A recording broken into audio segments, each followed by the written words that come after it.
I'd like to play again the sound of Dwyane Wade at the Met Gala in just a moment, because I'm reading a headline here. Dwyane Wade and his wife, Gabrielle Union, received transphobic jeers about daughter Zaya as they leave MSG, with one individual yelling, "You mutilated your son," amid boos.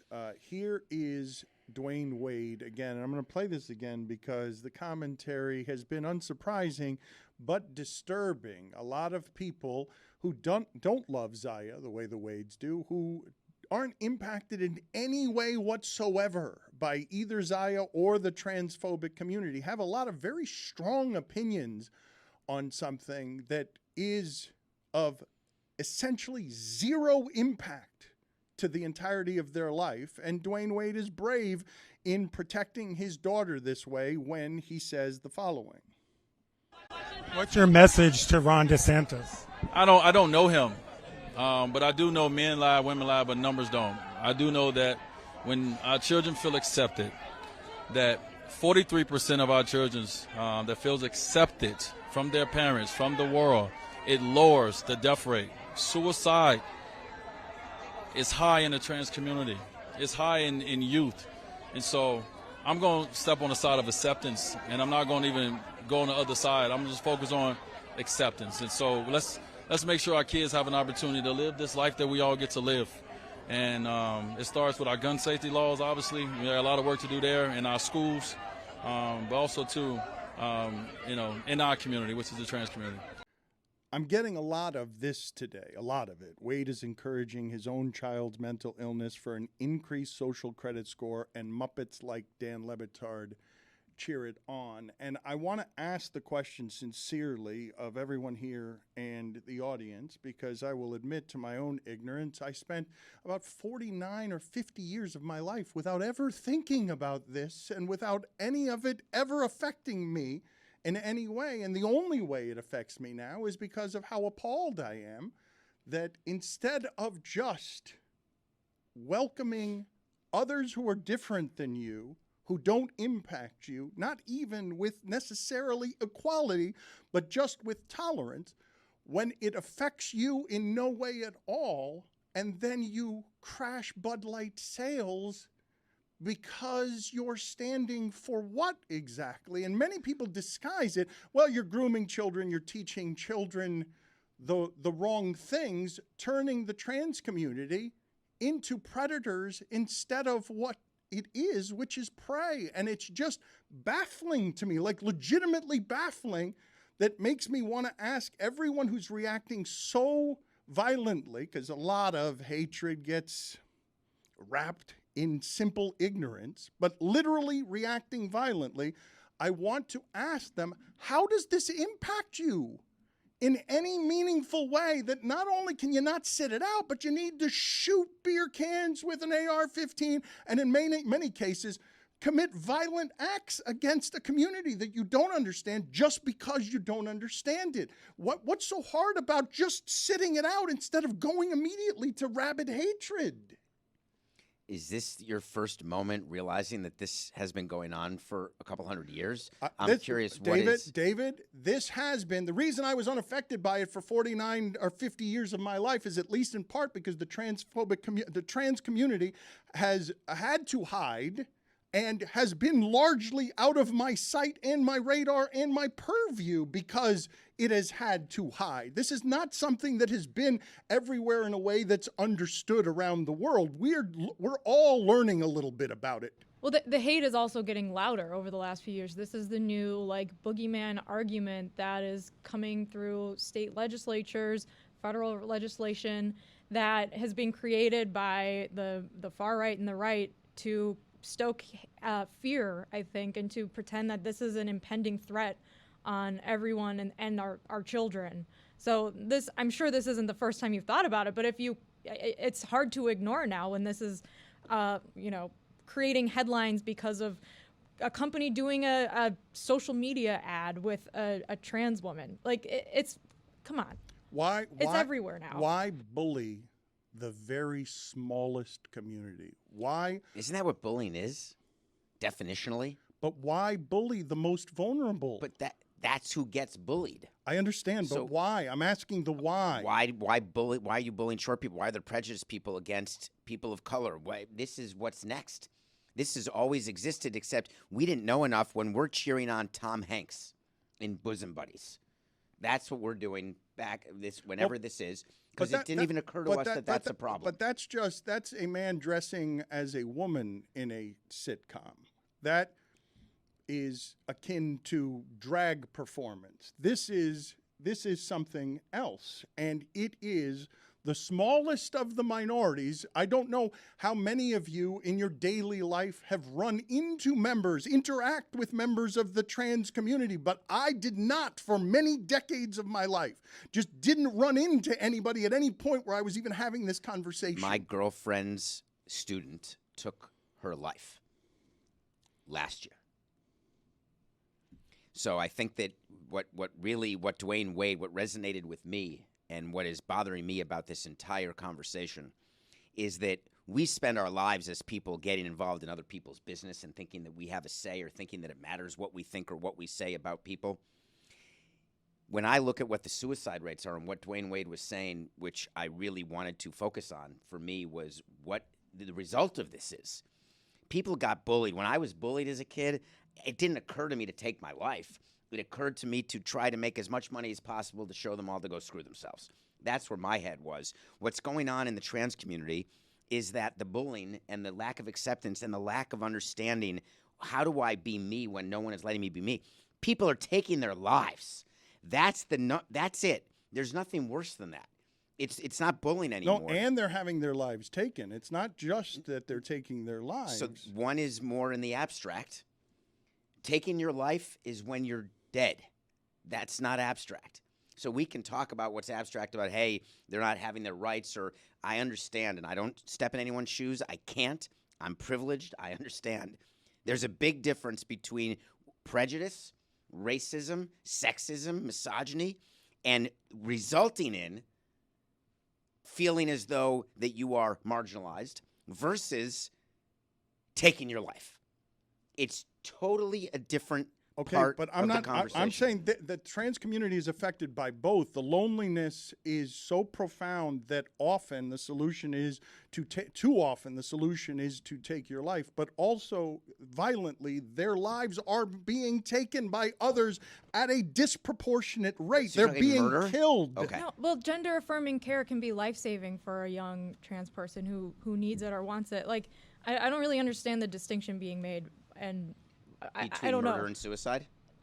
No, I understand Right, the that's an difference. easy one. Right. Why I'm worked up over this? Because I think that what people are fighting right now, and what makes me the angriest about what they're fighting, is not because they're scared of it, which is what causes most of the issues with prejudiceness. People are scared of differences. There's something else at play here, because you're getting to their most vulnerable point where they're taking their lives. Yeah, I'm sorry your girlfriend went through that. That sounds awful. Worse than I could describe, actually. Yeah, and again, I'm sorry. There's a couple of things that have gone viral over the internet that I found interesting that kind of just reminded me how we're taking steps backwards. The Dwyane Wade thing. There was this episode of The Love Boat that happened in the 70s, and they, in many ways, tackled trans issues much better than we are in these days, and I implore people to go seek that out on social media. Another thing that I never knew was in 1776, our initial currency, you know what it said on the back? It didn't say "In God We Trust." It said "Mind your business." It said "Mind your business." I had no idea about that, and I'm reminded of that when I watched the Dwyane Wade thing. True? Yeah, it said "Mind your business." I had no idea. I love that. Can't be true. What happened to that? Yeah, It and doesn't seem like it can be true. yeah, no. I David, checked it out mind on your like business. Inside History, and then I Googled it right before I went on air. And in initial 1776 currency said "Mind your business." I love that Jessica is saying, incidentally, Mike, to David, mind your business, as David tells me, hey, why don't you mind your actual business? Yeah. You all, by the way, you also mentioned bosom buddies, and on the local hour, we've done a couple of reviews, and we talked at length about Disclosure, this Netflix special about how Hollywood reaffirmed a lot of these prejudices that made us as a society take several steps back and marginalize this group of people. So also check that out. But I watched that Dwyane Wade clip, and all all I see is a father supporting his child. That's all I see.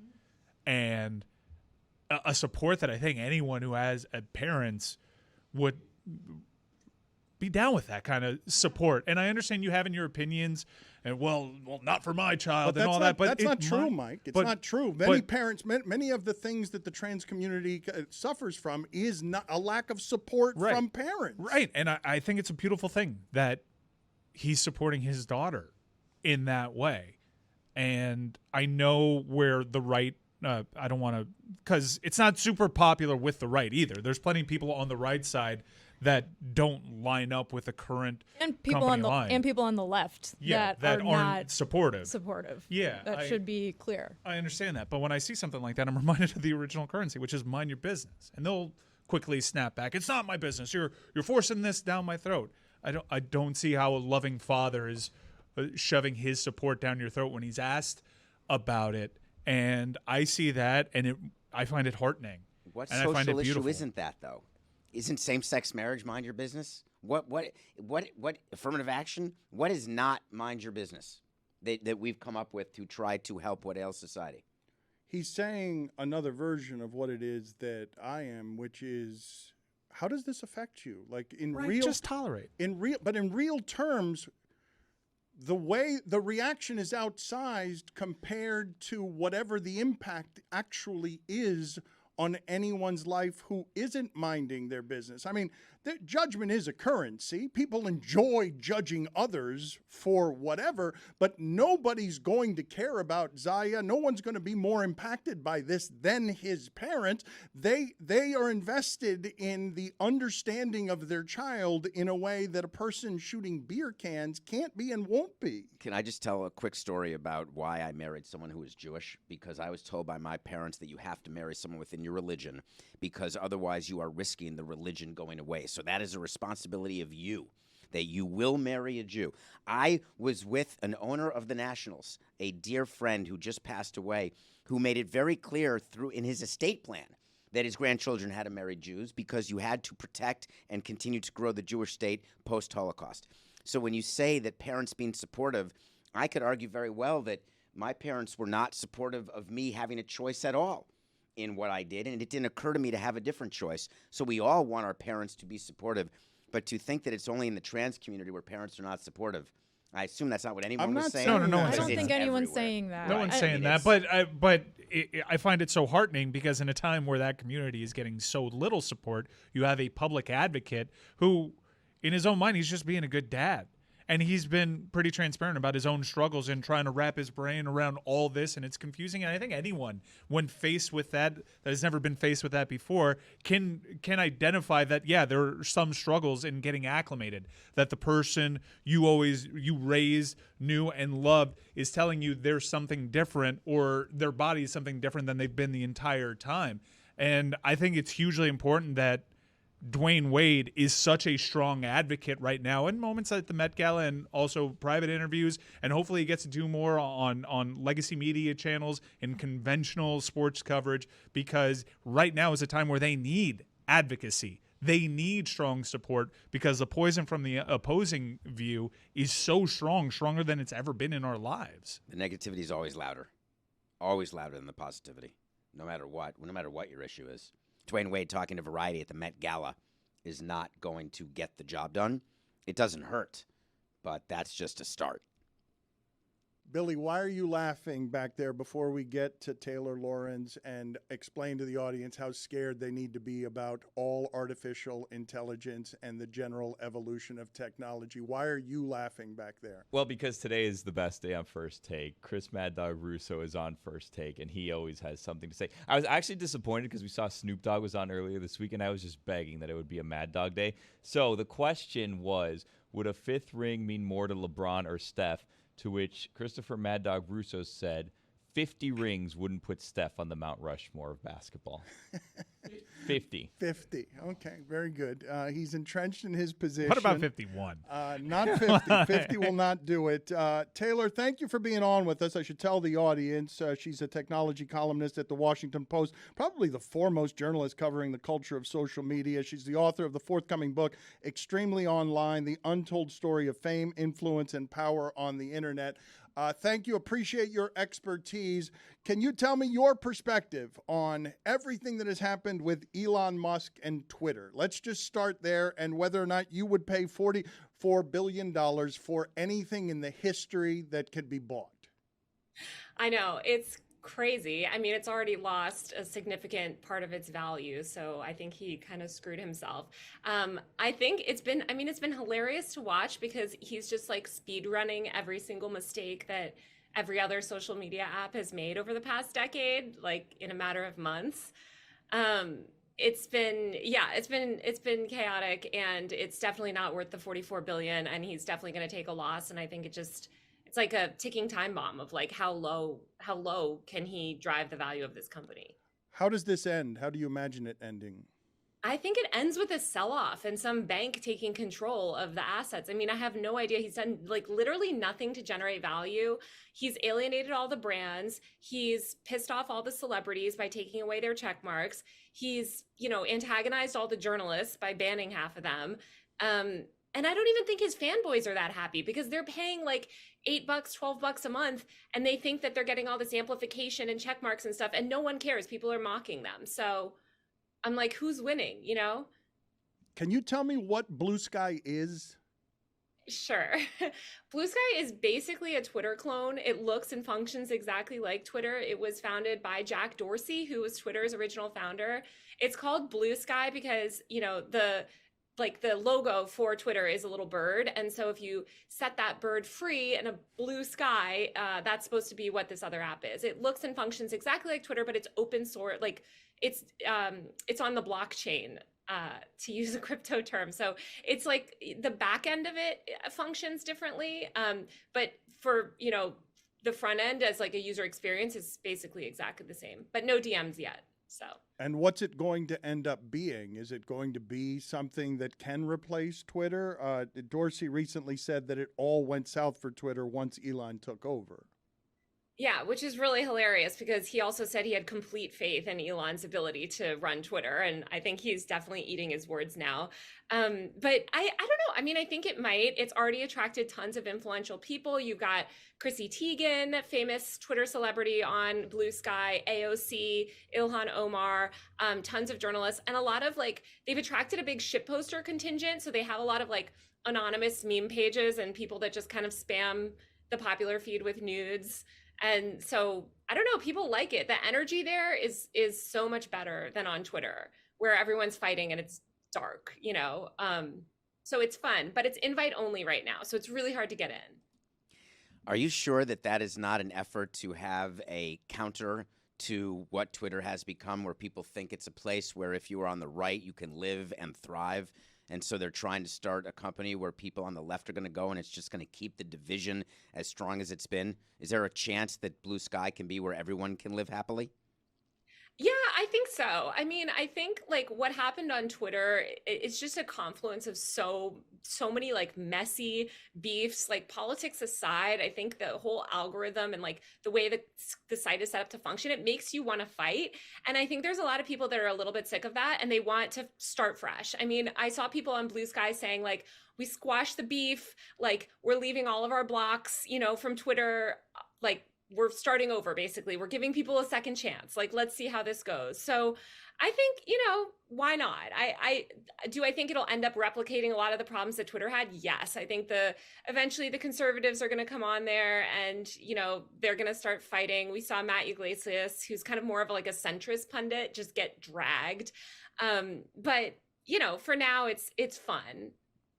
Billy is a fearful creature, and he mocks that I fear the future of technology. I don't know where you are, David, or how actively you fear all of these evolutions that I believe will allow the robots to take over. Taylor, just so you understand the level of fear that I have, we're talking about AI and what's going on. How do I know that you are not AI? Oh my God. I did see that you can basically clone yourself on video on AI recently, and like it uses your voice and everything. But I'm not AI. I'm that's real. what you would say. It's what an AI would say. Yeah.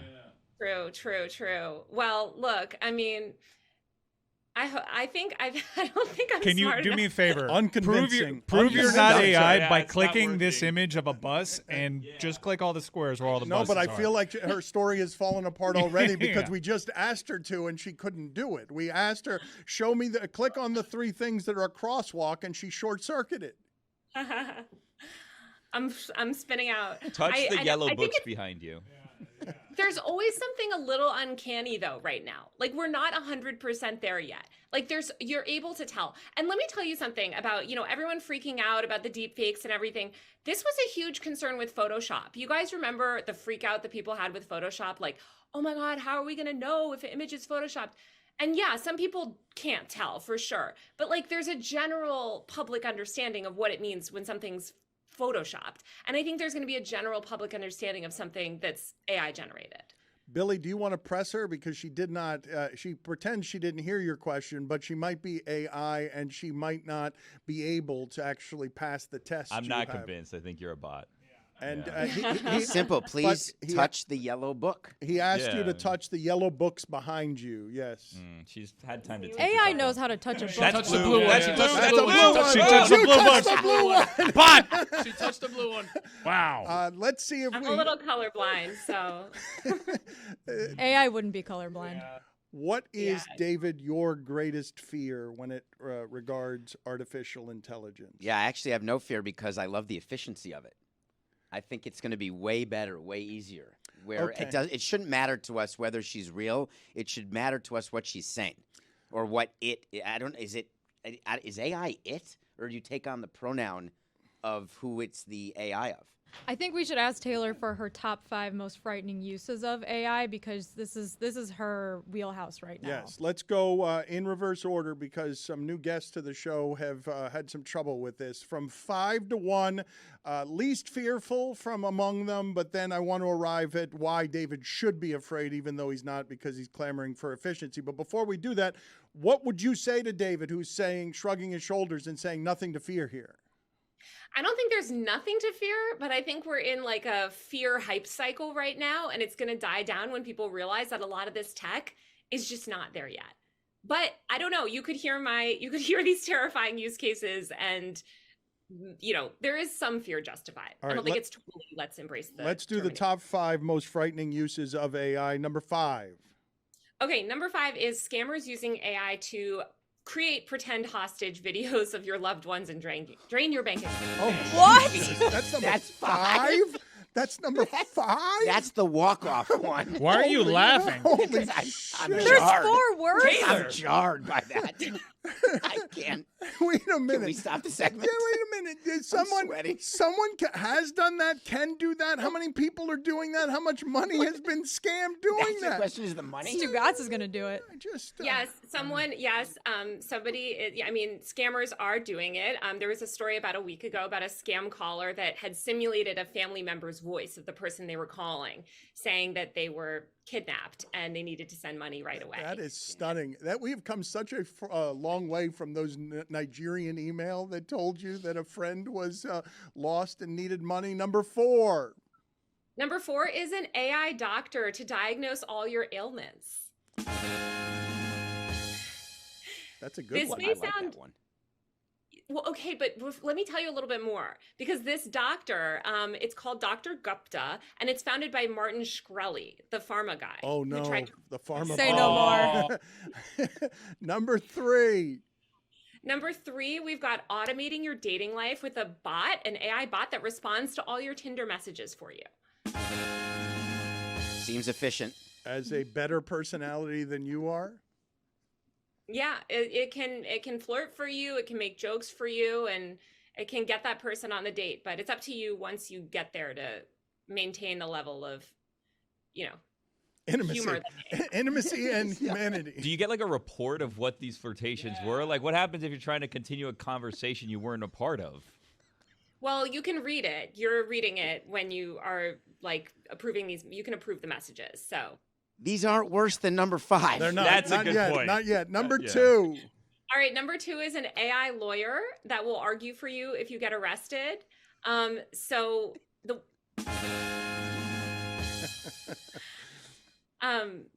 the way it would work is a little complicated. Basically, the way they want this to go down is the person challenging a speeding ticket or something small would wear smart glasses that both record court proceedings and dictate the responses to the defendant's ear from a speaker. There's a lot of room for this to go wrong. So that's why I put it so high. Eliminating lawyers? I think This is worse than number none of these are worse than number 5. Number 1. Okay, number 1 is an AI that determines whether or not you go to jail, which court system. What? That seems Can you explain pretty that bad. one, please? It's got to be better So- than what we have now, though, right? Well, I don't know. I mean, right now people are getting sent to jail left and right, but this Philadelphia is actually grappling with this new AI algorithm that is a tool judges are using to decide who to keep in jail. And I don't know. I mean, that just sounds really terrifying. Like, if I'm gonna plead my case, even with my robot lawyer, like I want a human judge to make that determination. Taylor, I figured out what the issue is. The robot lawyer that's defending you and also the one trying to put you in jail in cahoots together. Oh. Or they Yeah. hate each other and have beef. Real courtroom standoff between AI robots. What about AI podcast guests that come on to tell you not to worry about AI? That would never happen.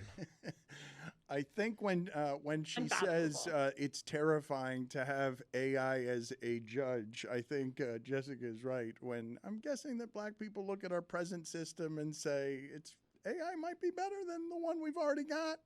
Might not be. Might be more Well, racist. the AI is like, I mean, the criticism of this one in Philadelphia is that the AI is like notoriously racist. So's America's justice system. Thank you, Yeah. Taylor. Good talking to you. Thanks for having me. Dan, I am so glad you're back in Miami because you're here just in time to play a brand new game that I invented in honor of King Charles's coronation this Saturday at Westminster Abbey. I won't do the accent for the game. The game, Dan, it's called Brit or Knit. Let's get some music in here. Ooh. Brit or Knit. You guys spent a lot of time consulting with Stugotz on how to play these games. Brit or Knit. Are we knitting? Like, what are we doing there? In Britain, knit means like you're a silly person.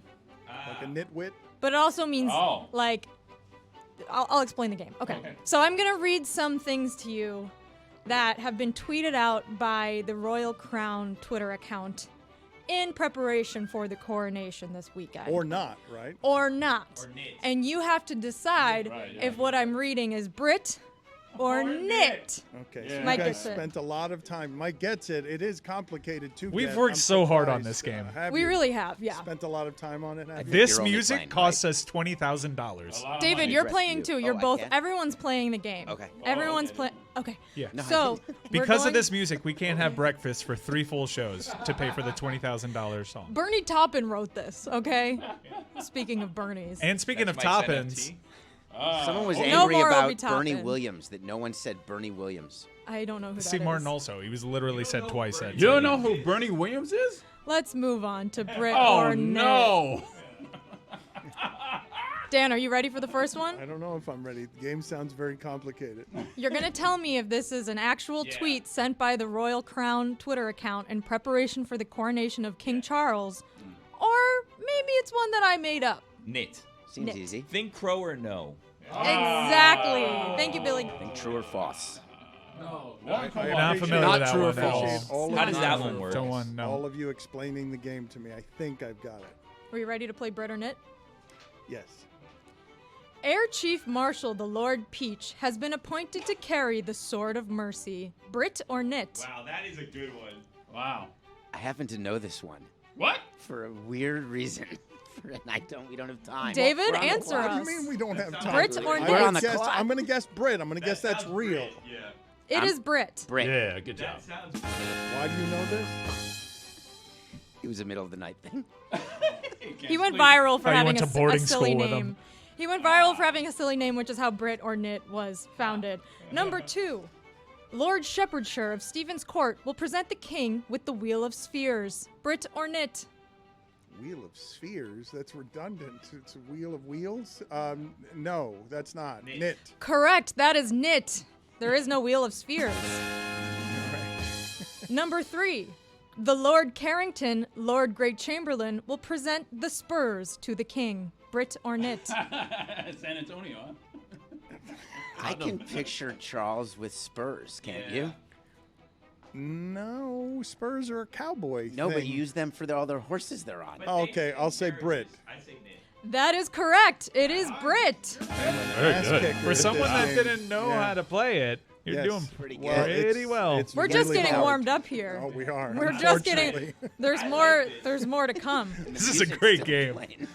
Baroness Marin will present His Majesty with the robe royale. Brit or knit?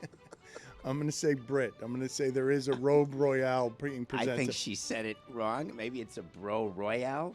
Bro royale. So or I'm a gonna robe, say knit. a robe royal. It's a robe royale.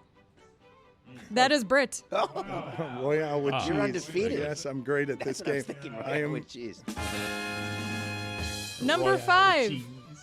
William Dimwittle, the King's Cransom, will anoint the king with the Kindle Crandall. Brit or knit? It is knit. Are you sure? I'm not sure. No, but I hope I'm wrong so I could learn what that Crandall Crandall. what the Crindle Crandall The is. King's Cransom, William Dimwittle. She'd have to be a great writer, and they're all on strike. Can you so read this it one seems 3 like it's- times quickly? William Dimwittle, the King's Cransom, will anoint the king with the Kindle Crandall. William Dimwittle, the King's Cransom, will anoint the king with the Kindle Crandall. William Dimwittle, the King's Cransom, will anoint the king with the Kindle Crandall. Holy God damn. That's even more impressive than the French F1 minute. It's knit. Imagine, David, I am that good of a writer. Yes, you are. Imagine someone listening striking. to the podcast at 2.0 there. Godspeed to transition. that person. Mark Strange, Bishop Murray, Ross and Caithness, an Episcopal Primus of Scotland, will present the scepter with cross. Brit or knit? There is a scepter. That sounds legitimate to me. Yeah, and they that's, would have a cross. They're not Jewish. It's not after all. legitimate or knit. It's Brit or knit. that's right. And that one's Brit. Yes, that's real. You are right again, Dan. That is Brit. You're outstanding. What do you mean? Why are you? I'm. We're all giving you every answer, and you're getting the credit for getting No, the he's great You at want this. the credit? He's undefeated, No, never it's lost. just funny. Devers Deedle will present the king with the Gloucester Globe. What are you? You're laughing. Because that's a great. Brit or knit? That's a I don't great think it's pronounced alliteration. Gloucester. The Gloucester Globe sounds like Shakespeare's globe. I'm gonna say knit. That is knit. Dan, you are on a roll. We have 2 more in Brit or knit. Will he have a perfect game? John McDowell, the Church of Ireland Archbishop of Armagh, will present the king with the orb. Are there any Irish people in this room? Is an orb a thing? I'm part Irish. Is an orb a thing? Have no idea. I'm gonna go Brit there. You are correct once again. It is Brit. Is an orb a thing? The orb is a thing. I don't know if it's the same orb that Donald Trump Donald took a Trump picture did that with the once, Saudis. but there is an orb. Billy, are you fascinated? You've but you have been in the past fascinated by the Royals. I find this to be one of the dumbest things anywhere in leadership, and there are a lot Nothing of dumb dumb about Devers things Deedle, Dan. in leadership. It seems somewhat wasteful, I would say. Well, especially given that the economy there is just tanking. It's just in total disarray.